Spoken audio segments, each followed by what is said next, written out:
Hey everybody, today I'm going to talk about trade tariffs and specifically how that might affect the price of your tools. That could be a hand tool like this, a power tool, or a piece of shop equipment.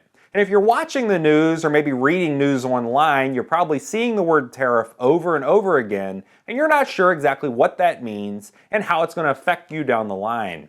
Now what I want to do in this video is give you my opinion as to where tariffs would be needed, where they would be beneficial, and also how that's going to affect you when you go to buy tools in the future.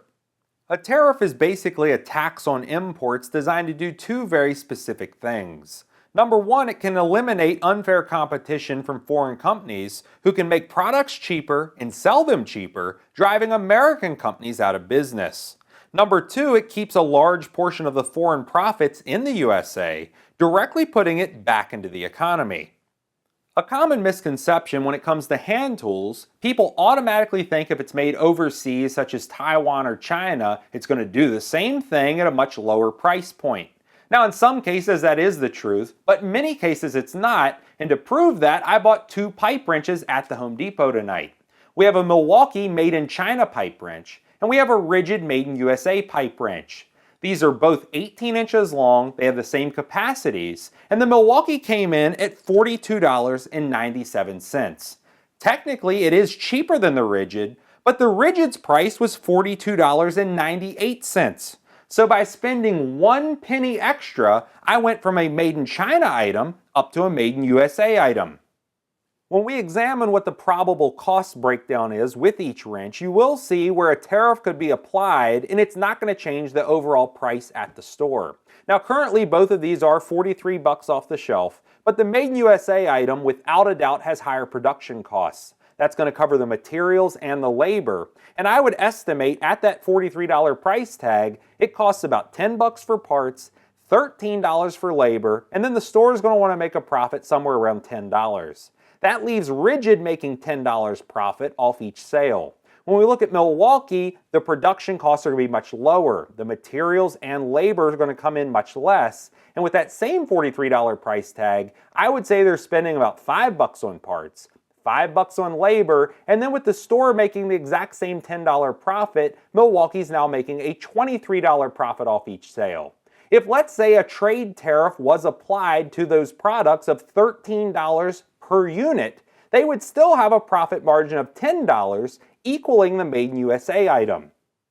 Where you would most likely see an increase in price is with low-cost items like this knockoff Snap-on LED work light that I bought at Costco.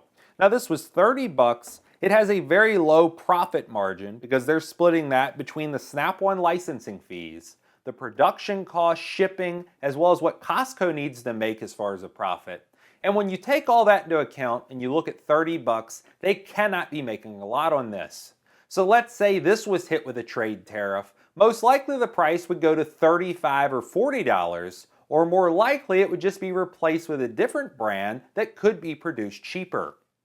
There are many cases where a Made in USA company would have greatly benefited with a trade tariff, specifically eliminating unfair competition from a Made in China manufacturer. When we look at loggerhead tools and their bionic wrench, this was a very popular item 10 years ago. They were sold in the store at Sears, but because Sears saw such large sales numbers with them, and realizing they could make more profit by cutting loggerhead completely out of the deal and then sourcing China for those items, they made a knockoff version which they then sold for the exact same price, and then they kept all the profit.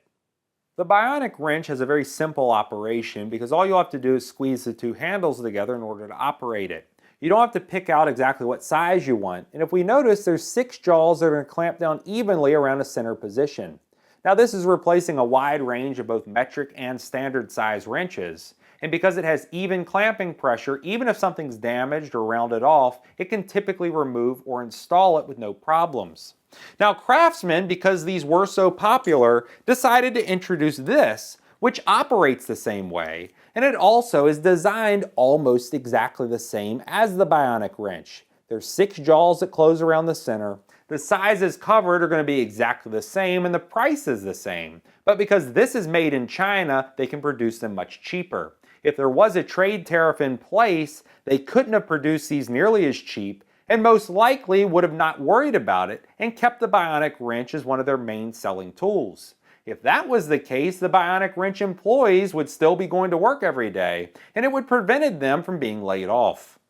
Where a trade tariff may affect you would be with power tools, but that would also depend on the country of origin. When we look at the Milwaukee and the Cobalt, both of those are made in China, but the Makita is actually made in Japan. So let's say a trade tariff was applied to Chinese exports, the overall cost of these to the manufacturer would increase, but if there was no identical tariff going to the Makita version, it would not have an increase. So if you're looking at multiple brands, and let's say that they're lined up on the shelf, the other manufacturers, being Cobalt and Milwaukee, would have to eat those additional costs, not passing them on to the consumer, because if they raise the prices of these, and you had Makita next to it, which was not made in China and didn't have to account for those tariffs, they couldn't raise their price up because all the sales would then go to Makita.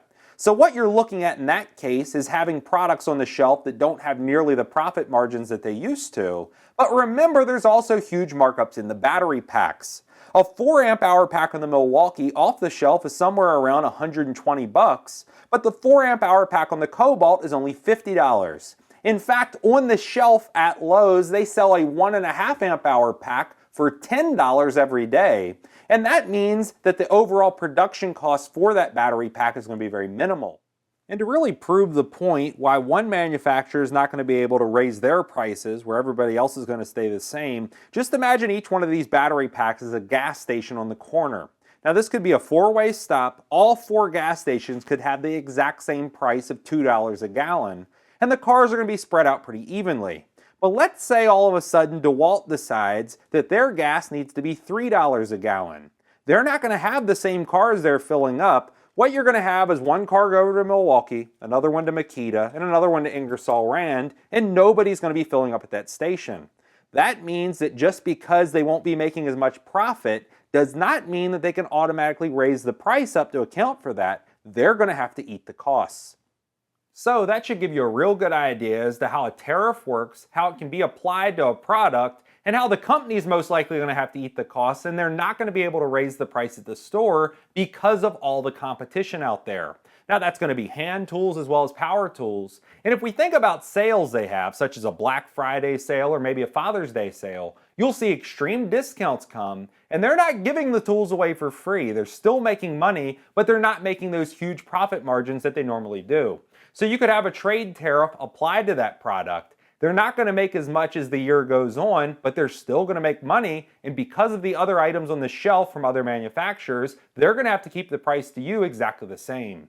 And when we look at these two pipe wrenches side by side, you could have the Made in USA rigid version, or pay 1 penny less and get a Made in China Milwaukee version, and really you have to decide which one would be better for you. Now, I would like to know what your opinions of tariffs are, if you think it's a good or a bad thing, and do you think it's something that might affect you in the future? Leave a comment below this video and let me know what your opinion is. And as people are researching that, and they might be looking at the news and getting scared as to what a tariff is and how it could affect them, your opinion, as well as the facts out there, might really help them out. If you like this video, please click like. If you like my channel, please click subscribe. And thanks for watching.